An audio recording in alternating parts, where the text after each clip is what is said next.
तो मैं आप लोगों को दिखा रही हूँ कि हमारे पास जो है जी कॉन्टिनेंटल।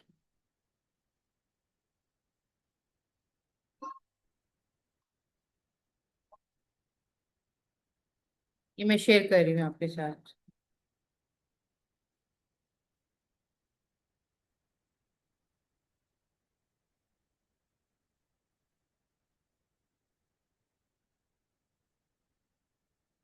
कॉन्टिनेंटल दरअसल जो बच्चा होता है ना, उसके सर का हिस्सा होता है। ठीक है, बिल्कुल दरमियान वाला ना। तो ये देखिए, ये आपको नजर आ रहा है जहां पे मैं पिन कर रही हूँ, ये फॉन्टेनल है। सही है। ये जो होता है ना, ये सनकन फॉन्टेनल है, डिप्रेस फॉन्टेनल है। ये डिहाइड्रेशन की वजह से हो जाता है। ठीक है। ये आपने जहन में रखना है कि फॉन्टेनल जो है, ये डिहाइड्रेशन की वजह से ऐसा होता है, डिप्रेस होता है। ठीक है। इसी तरह मैं आपको, हाँ जी, ये वाला मैंने आपको एक मेन दिखा दिया है। ये क्लियर है सबको कि बच्चे को जब देखेंगे और सन की नाइज उसकी कैसी होती हैं। उसी तस्वीर में अगर आप देखें तो आपको उसकी सन की नाइज भी मिलती है ना। एक मिनट, ये मैंने आपको दिखा दिया। जी, ये देखिएगा, बच्चे की आंखें जो होती है ना, वो इस तरीके से हो जाती हैं, ऊपर की तरफ उठी हुई होती हैं। वो क्यों ऊपर की तरफ उठी हुई होती हैं? कि उसको जो है वो सीवियर डिहाइड्रेशन होती है। इसमें तो खैर उसका लार्ज फॉन्टेनल बता रहे, लेकिन जिसमें पानी की कमी होती है ना, उसकी आंखें भी ऐसे ही अंदर की तरफ धंसी हुई होती हैं। तो ये फॉन्टेनल हमने देख लिया, और सनकेन आइज हम लोगों ने देख ली। ठीक है, डन है। अब हम लोग चलते हैं जी अपने सेशन की तरफ। ये हमारा लास्ट पार्ट है। इसमें हम लोग देखेंगे। सो हम लोगों ने बहुत जबरदस्त किस्म की चीजें पढ़ ली कि अगर आउटकम क्या होता है। आउटकम का मैंने मतलब आप लोगों को बता दिया है कि आउटकम का क्या मतलब होता है। अभी मैं आप लोगों को ये बताने लगी हूँ कि जैसे ही आपके पास पेशेंट आए, तो हमने प्रीवियस स्लाइड में सीख लिया। कैसे हम लोगों ने सीखा? आप इस स्लाइड में, ये वाली स्लाइड में हमने सीख लिया कि जब हमारे पास क्लाइंट आए तो आपने उसको कैसे असेस करना है। ठीक है। उसका शॉर्ट इफेक्ट क्या होता है और उसका लॉन्ग टर्म इफेक्ट क्या होता है, ये हमने पढ़ लिया। आप क्या इंटरवेंशन करनी है? अगर तो आप फैसिलिटी में मौजूद हैं, तो आप क्या इंटरवेंशन करेंगे?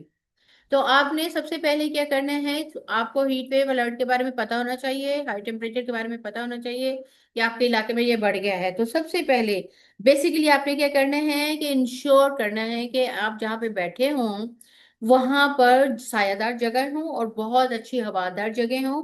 खासतौर पर वेटिंग एरिया और ओपीडी। तो जब आप प्रेग्नेंट औरतों की एंटीनेटल एरिया की बात करते हैं, पोस्ट नेटल एरिया की बात करते हैं, या उनके क्लिनिक्स की बात करते हैं, तो सॉरी, उनके वार्ड्स की बात करते हैं, तो आपको ये जो है पता होना चाहिए कि आपको कैसा रखना है। ठीक है। एक मिनट जी, दोबारा शेयर कर रही हूँ मैं आप लोगों के साथ।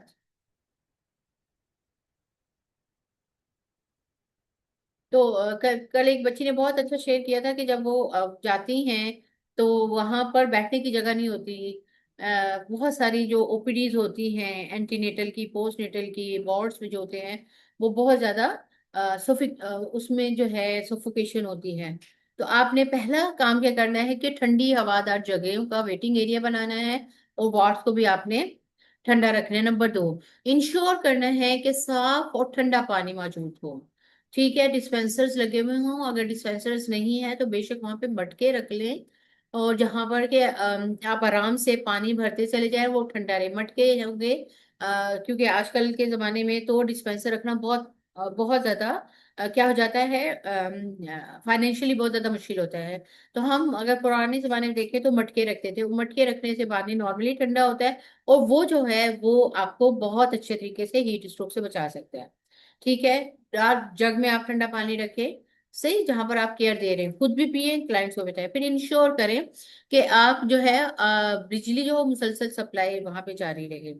ठीक है, और उसका बैकअप भी मौजूद हो। फिर ओपीडी की सर्विसेज जो हैं वो सुबह में हो, लेट इवनिंग में नहीं हो, ताकि हीट स्ट्रेस के जो आवर्स है वो कम हो जाए। फिर आपने ऐसा आईसीयू मटीरियल वहां पे लगाना है जिसमें ये बताया गया हो कि हीट स्ट्रोक अगर हो, हीट स्ट्रेस अगर हो, तो उसमें ये अलामात होती हैं।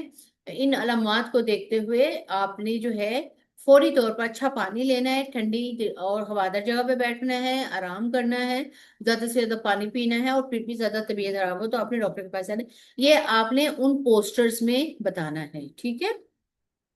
फिर आप मेडिकल प्रिपेयर, ये हमारी सारी क्या है, प्रिपेयर्डनेस प्लान है हमारा। ठीक, ये ओपीडी लेवल का प्रिपेयरनेस है, यानी कि आपने हवादार जगह रखनी है, फिर पानी का इंतजाम करना है, इलेक्ट्रिसिटी कंटिन्यू हो आपके पास, ओपीडी सर्विसेज जारी रहे, और साथ साथ आपने आईसी मटीरियल लगाना है। फिर है आपने एडिक्वेट स्टॉक रखना है। अगर आपके पास क्लाइंट आ गए तो ओआरएस हो, असेंशियल मेडिसिन हो, ताकि हाई रिस्क प्रेगनेंसी वाले को आप फौरी तौर पर मैनेज कर सके। आइस क्यूब्स आपने रखनी है, आइस पैक्स रखने हैं, आइस टॉवल रखने हैं, कोल्ड कंप्रेसर्स रखने हैं, ताकि क्लाइंट को जो है वो जल्दी से आप जो है उसकी बॉडी का टेम्परेचर कम कर सके, ठीक है। फिर एम्बुलेंस बिल्कुल रेडी रखनी है, ताकि अगर उसकी जरूरत पड़े ट्रांसफर करने की, रेफर करने की, तो हमें जो है फौरी तौर पर वो अवेलेबल हो, और उसके हिसाब से हम पेशेंट को ट्रांसफर कर सके। हेल्पलाइन होनी चाहिए, कॉन्टेक्ट पॉइंट होना चाहिए कि हमने यहाँ से जो है एक पेशेंट को भेजा है, उसको जो है वो प्रेग्नेंट है, उसको लू लग गई है, तो आप वो आपके पास 15 मिनट में पहुंच रही है, आप सामान तैयार करके रखें, ठीक है। और फिर उसको फॉलोअप भी करते रहे। एम्बुलेंस जो है उसके अंदर भी कूलिंग सिस्टम अच्छा होना चाहिए पानी का ट्रांसफर करने के दौरान, और जो है उसमें गर्मी नहीं होनी चाहिए, ठीक है। और उससे जो उसको प्रॉब्लम है उससे निमटने के लिए भी उसके पास सारे इंतजाम होने चाहिए। फिर आप कहते हैं कि अगर आपके पास एक प्रेग्नेंट औरत है, वो आपके साथ कांटेक्ट में रहती है, तो उस समर के दौरान या एक्सट्रीम हीट के दौरान आपने क्या करना है। तो आपकी जैसे अभी आज मैं कैपेसिटी बिल्ड करवा रही हूँ ना, तो आपने सबसे पहले कैपेसिटी बिल्ड करनी है, ठीक है।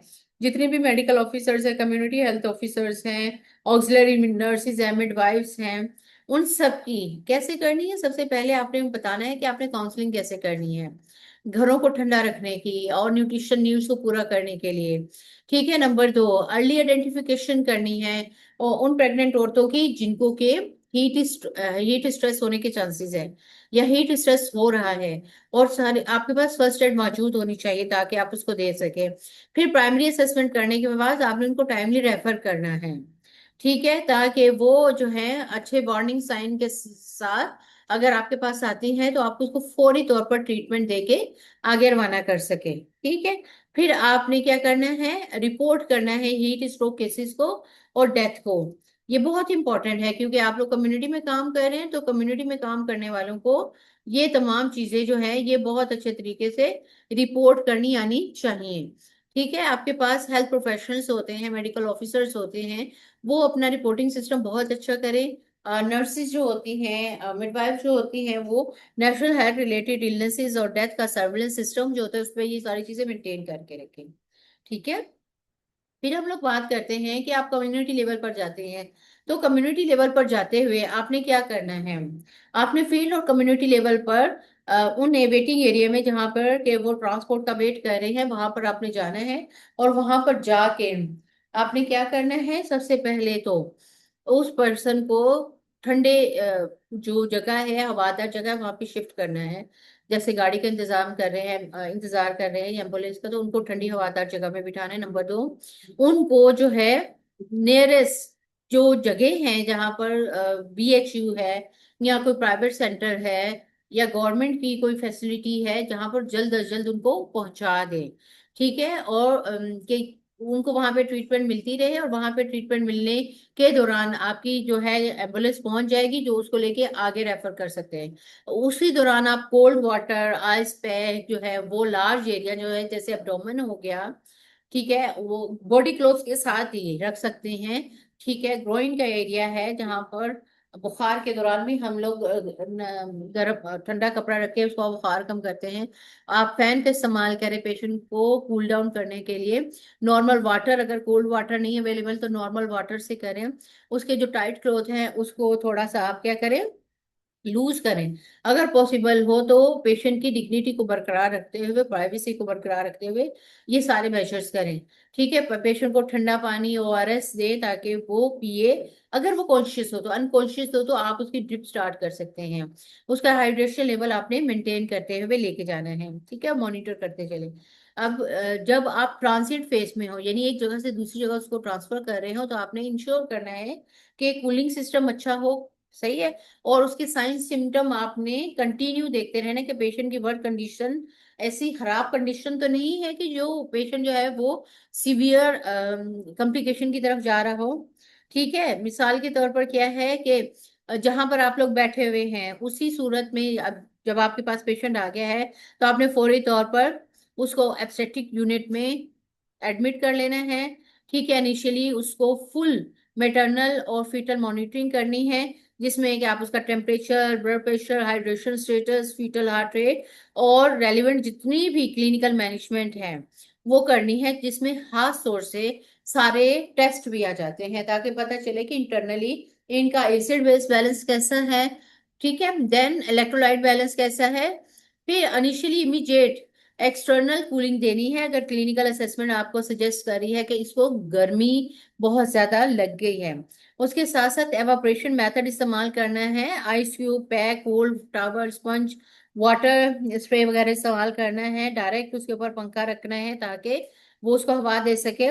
बहुत ज्यादा जो है ठंडा पानी नहीं इस्तेमाल करना, क्योंकि उससे भी उसकी ब्लड वेसल्स कंस्ट्रिक्ट हो जाएंगी और उसको सही से ब्लड सप्लाई नहीं हो पाएगी। फिर पेशेंट को जो है जैसे ही आता है तो आप डॉक्टर को फौरी तौर पर इन्फॉर्म करें ताकि अगर उसको डिलीवरी करवाने की जरूरत पड़े तो फौरी तौर पर उसकी डिलीवरी करवा सके, उसके बच्चे को नुकसान ना पहुंचे। फिर कहते हैं कि अगर आपका पेशेंट जो है वो कॉन्शियस है, सही है, तो आप उसको नियर, अगर वो चल फिर सकता है, आराम से आपके साथ जा सकता है, तो आपने उसको फौरी तौर पर जो करीबी सेहत मरकज है वो ले जाना है। ये वो वाला पेशेंट था, पहला जो कि सीरियस होते हैं, अनकॉन्शियस होते हैं, और दूसरा हम बात कर रहे हैं उस पेशेंट की जो कि कॉन्शियस नहीं है। उसका इनिशियल असेसमेंट करें बिठा के, उसकी सारी हेल्थ हीट रिस्क जो हम लोगों ने भी चेकलिस्ट पढ़ी है उसके हिसाब से उसका सारा temperature, blood pressure, hydration level सब चेक करेंगे, फीटल हार्ट रेट वगैरह। उसको फौरी तौर पर जो है कूलिंग मेथड्स देंगे, पंखे का रुख उसकी तरफ करेंगे, उसके जिस्म पे जो है ठंडी पट्टियां रखेंगे, आईवी लाइन मेंटेन करेंगे, क्लिनिकल असेसमेंट करते रहेंगे कि ये जो है और ज्यादा डिहाइड्रेशन का या हीट का शिकार तो नहीं हो रहा। और उसको 2 से 4 घंटों के लिए ऑब्जर्व करते रहे। अगर तो पेशेंट की कंडीशन खराब होती चली जा रही तो जैसे हमने पहले पेशेंट को रेफर किया है उसको रेफर करेंगे, अगर उसको हेडेक हो, कन्वल्शन हो या कोमा में जा रहा हो उससे पहले ही हमने उसको रेफर कर देना है। और अगर पेशेंट ठीक हो गया है तो उसे वापस भेज देना है, उसे कहना है कि अगर मजीद आपकी हालत खराब हो तो आपने हमारे पास आना है। ये जो पीछे मैंने आप लोगों को स्लाइड्स बताई हैं, इसका ओवरऑल जो लुबे ये है कि रूटीन चेकअप अगर आप कम्युनिटी में है तो आपने क्या करना है, रूटीन चेकअप के दौरान ही पेशेंट का हाइड्रेशन लेवल चेक करना है, बीपी चेक करना है, फीटल मॉनिटरिंग करनी है और newborn urine output check करना है। ये रूटीन में आप कर रही, जब रूटीन में आप अपना काम कर रही होती है तो उसी दौरान आपको जो है वो क्लाइंट का पता चल जाता है कि ये जो प्रेग्नेंट औरत या पोस्टनेटल है ये सही है या नहीं है।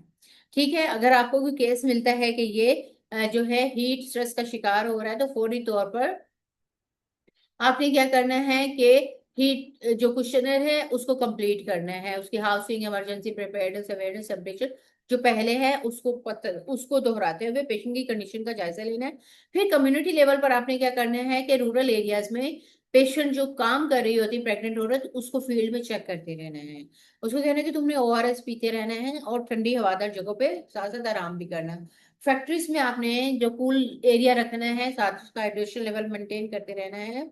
और क्लिनिक में आपने मेटर्नल हीट एक्सपोजर को अच्छी तरीके से चेक करते रहना है जैसे कि रास प्रोजेक्ट में किया है। अच्छा जी, कल हमने अब कुछ मेडिसिन के बारे में बात करते हैं। ये वो मेडिसिन है जो कि आपके क्लाइंट को जो है वो क्या करती हैं, तो उसकी कंडीशन वर्स कर देती हैं, जिसमें एंटी हाइपरटेंसिव ड्रग्स हैं, एंटी प्लेटलेट मेडिसिन है, एंटी एंजाइनल मेडिसिन है, कुछ साइकेट्रिक मेडिसिन है। ठीक है, और कुछ एंटी सीजर मेडिसिन है, anti histamine with anti cholinergic properties वाली हैं। ठीक है, एंटीबायोटिक है, कुछ एनाल्जेसिक्स हैं, एंटी रेट्रोवायरल मेडिसिन है, जो टाइफाइड रिप्लेसमेंट थेरेपी है, स्टिमुलेंट है, हेलुसिनोजन एंड अल्कोहलिक। ये कुछ आपके पास आगे हैं। मैं आपको एक चीज दिखाती हूँ। मैं आप लोगों को एक लिस्ट दिखा रही हूँ, वो आप देखिएगा। मेडिसिन से रिलेटेड है।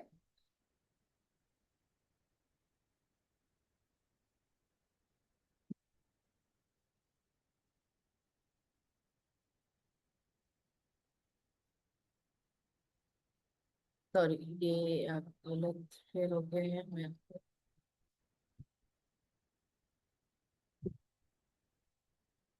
अच्छा जी,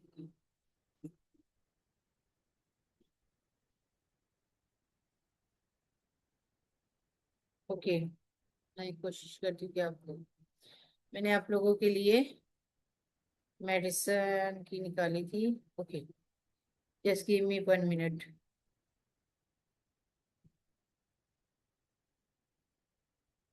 ओके जी, ये मैंने कर ली है और मैं आपको कॉपी कर दूंगी।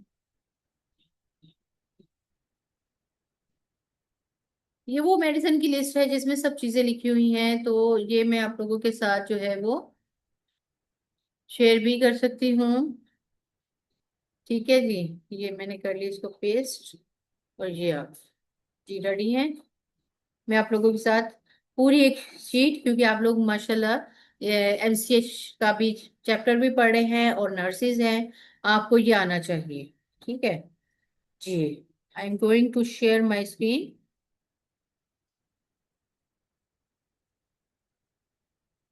Just check it.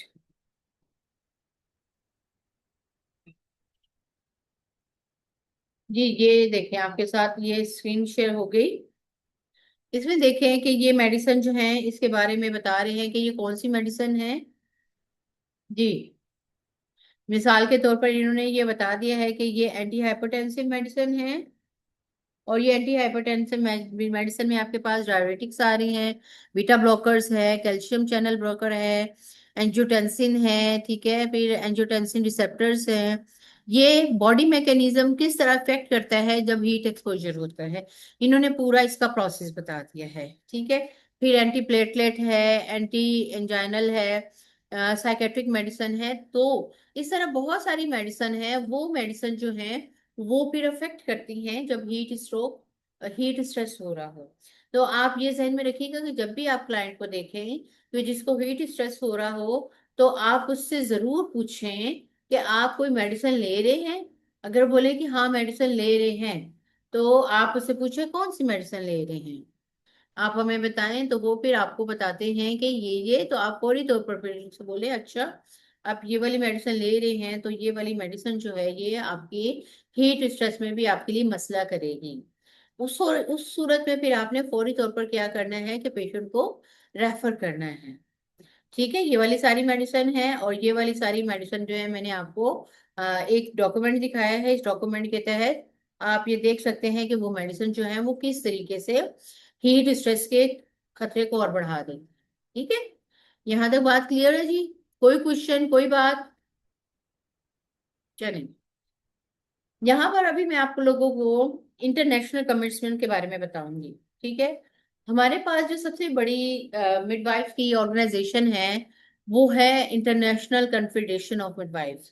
तो इंटरनेशनल कन्फेडरेशन ऑफ मिडवाइफ ने क्या किया है कि हीट स्ट्रोक के ऊपर बाकायदा काम किया है, और उन्होंने 9 मार्च 2026 को एक अपनी वेबसाइट के ऊपर स्टेटमेंट लिखी है कि एक्सट्रीम हीट जो है वो माँ और बच्चे और बच्चों की कंडीशन को जो वरिस पे रख रही हैं। इसलिए अगर आप कंटिन्यूटी ऑफ केयर और ट्रस्टेड रिलेशनशिप होता है, तो आपकी मिडवाइफ जो है वो इन वुमेन्स की हेल्प कर सकती हैं।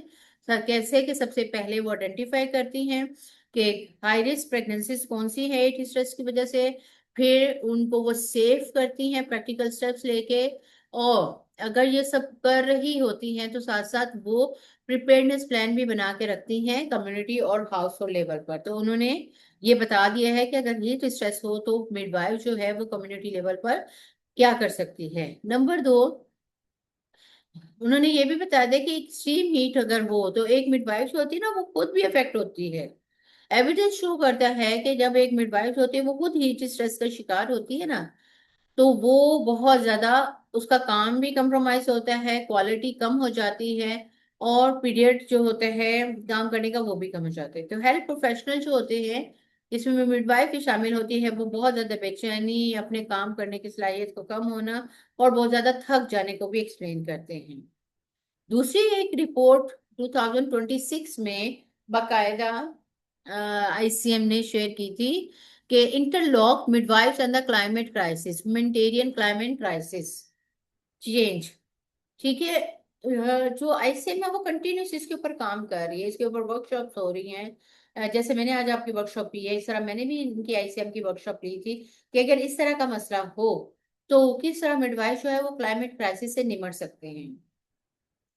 ठीक है। तो ये जो रिपोर्ट इन्होंने शो की थी इसमें इनकी फाइंडिंग्स ये हैं कि क्लाइमेट चेंज जो है वो कम्युनिटी हेल्थ को डैमेज कर रहा है। 75% जो मिडवाइफ रिपोर्ट करती हैं कि क्लाइमेट चेंज जो है वो कम्युनिटी को जो है वो बहुत ज्यादा नुकसान पहुंचा रहा है, जिसमें जो है प्री टर्म बर्थ ज्यादा हो रही है, फूड इनसिक्योरिटी हो रही है, और जो है हम जो डिजास्टर जैसे होते हैं, मिसाल के तौर पर फ्लड वगैरह आते हैं या हीट स्ट्रेस होता है, तो उसमें जो है वो एक्सेस नहीं कर पाते कम्युनिटी मिडवाइफ्स को।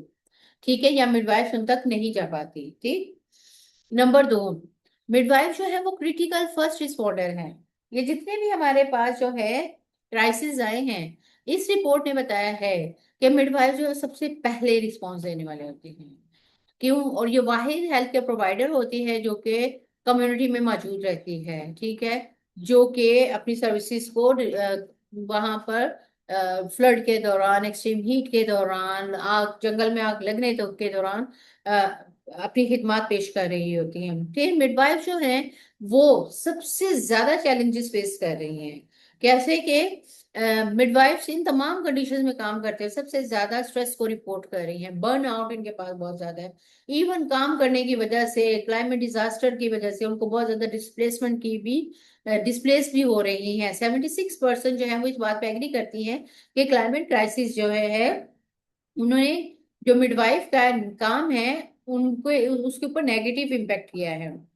एक और फाइंडिंग ये बताती है कि मिडवाइफ्स को ज्यादा सपोर्ट की जरूरत है, ताकि वो अपने काम को बहुत ज्यादा स्ट्रेथन करें, अपनी एबिलिटी को और ज्यादा बढ़ाएं, और क्लाइमेट प्रिपेयरनेस के ऊपर काम कर सकें, ट्रेनिंग्स उनकी करवाई जा सके और उनके लिए रिसोर्सेस जनरेट कर सकें। जैसे अभी हम आपकी ट्रेनिंग भी करवा रहे हैं, और हम आपको ये इस चीज के लिए तैयार भी कर रहे हैं कि एज अ नर्स, अगर आपको कहीं पे काम करना पड़े, एज अ मिडवाइफ आपको कहीं पे काम करना पड़े, तो आपको पता हो कि हीट स्ट्रेस क्या है, क्या साइन सिम्टम क्या है, उसके लिए कौन से रिसोर्सेज चाहिए, प्रेग्नेंट वुमेन को, न्यूबॉर्न को, चाइल्ड को कैसे हैंडल करते हैं, ये सब चीजों।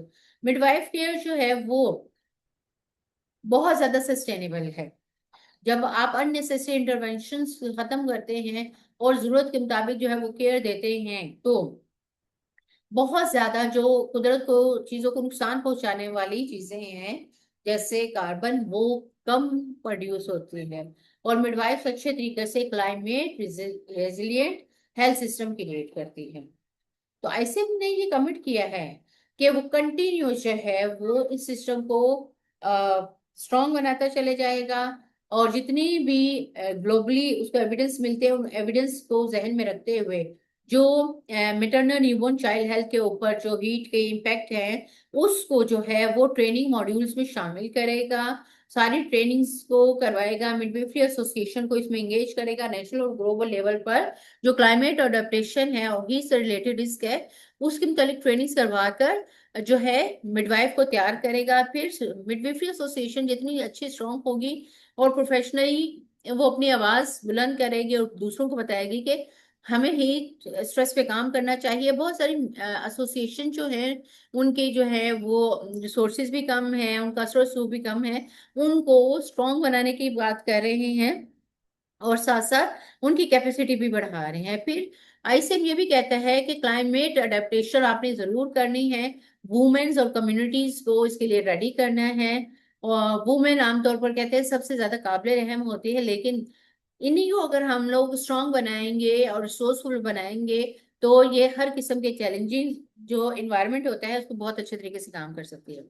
आईसीएम जो है वो काम कर रहा है मिडवाइफरी मॉडल ऑफ केयर को प्रमोट करने के लिए, खास तौर पे low carbon climate resistant health system produce करने के लिए। और यही मॉडल जो है वो सपोर्ट करता है कंटिन्यूटी ऑफ केयर को और इंश्योर करता है कि माँ और बच्चे को जितनी भी जरूरी सहूलियात है वो मुहैया हो, और चाहे वो खास तौर पर हीट स्ट्रेस की या किसी और क्लाइमेट रिलेटेड प्रॉब्लम के दौरान है।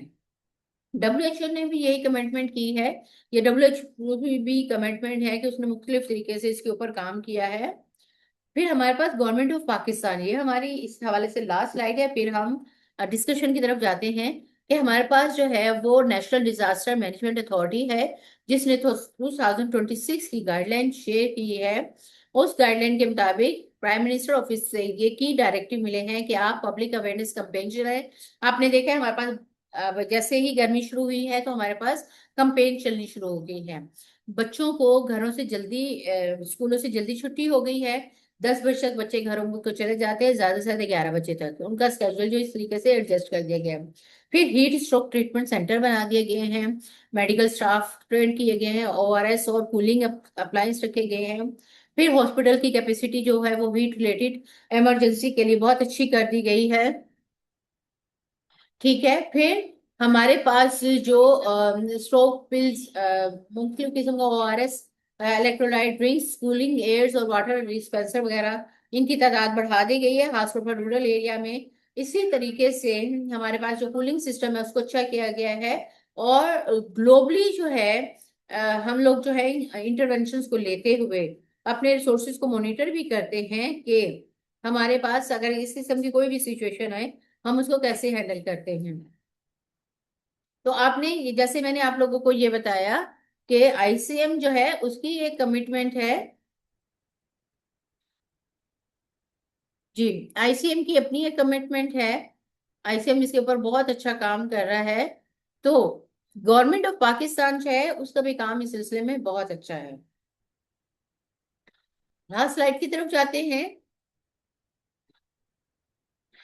2025 में भी पाकिस्तान कूलिंग एक्शन प्लान बना था, मिनिस्ट्री ऑफ क्लाइमेट चेंज और एनवायरमेंटल कोऑर्डिनेशन। उसमें भी उन्होंने जो है कहा है कि आप सस्टेनेबल कूलिंग मेजर्स लें, पॉलिसीज ऐसी बनाएं। हमारे पास बहुत सारी जगहों पे जो है वो ये सिस्टम चल रहा है। इसी तरह दरख्त लगाए जा रहे हैं, ग्रीन बिल्डिंग कोड्स डेवलप हो रहे हैं जिसमें हम सोलर पैसिव सोलर डिजाइन बना रहे हैं, वेंटिलेशन अच्छी कर रहे हैं, ग्रीन रूफिंग कर रहे हैं, एनर्जी एफिशिएंट अप्लायंस सप्लाई कर रहे हैं, रीन्यूएबल एनर्जी पे काम कर रहे हैं। इसी तरह हीट स्ट्रेस जो है वो अब एक major climate sensitive health risk बन चुका है। इसको हम लोगों ने पाकिस्तान के नेशनल एक्शन प्लान में शामिल कर लिया है, ताकि हम फौरी तौर पर जो है, 1 मिनट मुझे दीजिएगा प्लीज, इसको चार्जिंग पे लगाइएगा, लगाइएगा जल्दी चार्जिंग पे लगाएं। कहाँ है ये पकड़, इसको हटाएं, इसको हटाएं।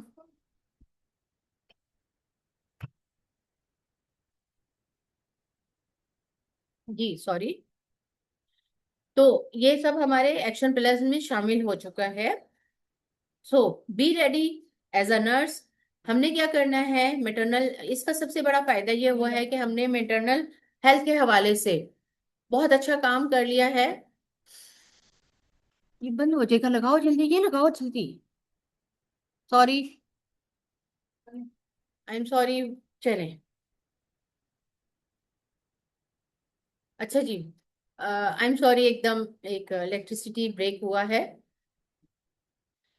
तो जितनी मैंने आप लोगों को पाकिस्तान के हवाले से बताया कि पाकिस्तान ने कूलिंग एक्शन प्लान बनाया है, और 2026 में तो ये बाकायदा एनडीएमए ने हीट वेव गाइडलाइन हमें दे दी है।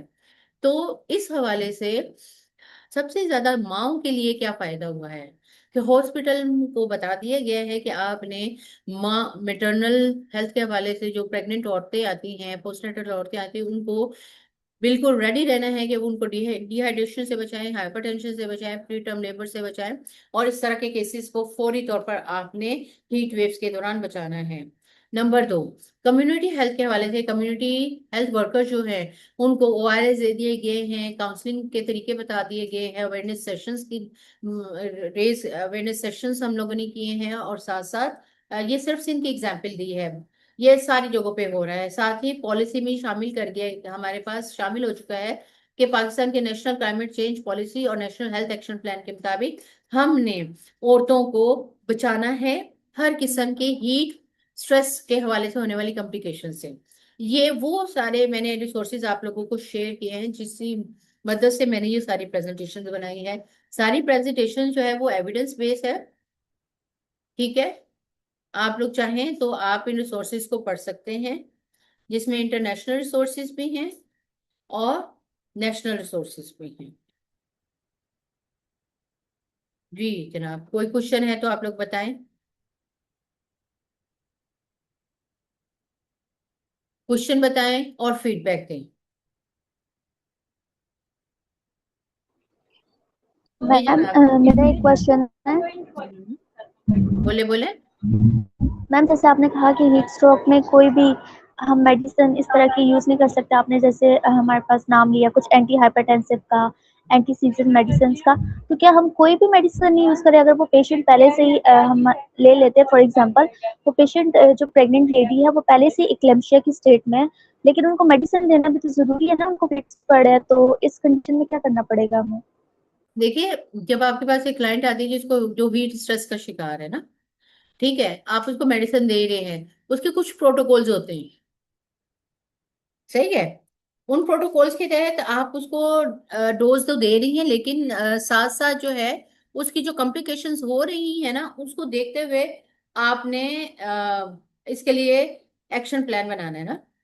आपका क्वेश्चन ये है कि अगर प्री प्री इक्लेम्शिया वाली है, वो उसको हम मेडिसिन दे रहे हैं और उसको हीट स्ट्रेस भी हो रहा है, तो क्या हम उसे मेडिसिन नहीं दें? मेडिसिन देनी है, लेकिन क्योंकि वो हाई रिस्क है, उसको जहन में रखते हुए हमने सबसे पहले उसको प्रिवेंटिव मेजर्स करने हैं। जब प्रिवेंटिव मेजर्स कर लेंगे ना, जैसे उसको ठंडी हवादार जगह पे बिठा लिया, आईसी वाले रूम में बिठा लिया, ठीक है, उसके जिस्म का टेम्परेचर को हमने कंट्रोल कर लिया, तो फिर तो हम उसको मेडिसिन दे सकते हैं। हमने ये नहीं कहा कि मुस्तकिल तौर पे नहीं दे सकते, हमने सिर्फ उस वक्त उसको नहीं देनी जिस वक्त उसको हीट स्ट्रोक हो रहा है, हीट स्ट्रेस हो रहा है। Do you get my point? Yes ma'am. Clear हुआ? क्वेश्चन आपका ये था कि जो औरत प्री क्लेम्शिया वाली है, और आपने जैसे बताया है कि हम उसको ये वाली मेडिसिन जो है वो हीट स्ट्रेस को बढ़ा देती है, उसके प्रॉब्लम्स को।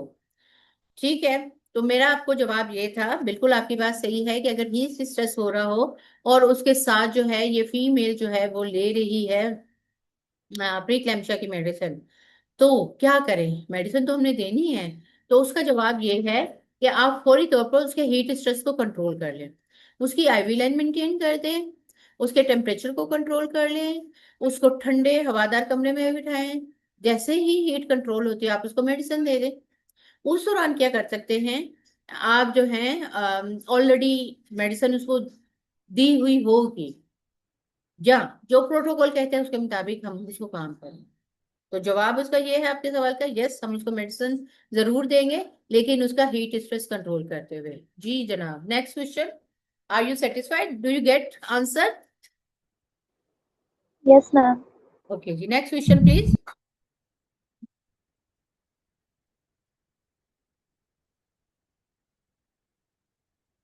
जी जनाब, बड़े एक्टिव हैं आप लोग माशाल्लाह, बताइए कोई क्वेश्चन है? ईमान, लाइबा, महविश, मिशाल, नायाब, समिया, तैयबा, जहरा, जैनब। जी जनाब। अच्छा, सबसे पहले तो आप अपना जो पूरा सही नाम जो कि आपको सर्टिफिकेट के ऊपर चाहिए वो लिख दें, अभी अभी मैसेज करें मुझे।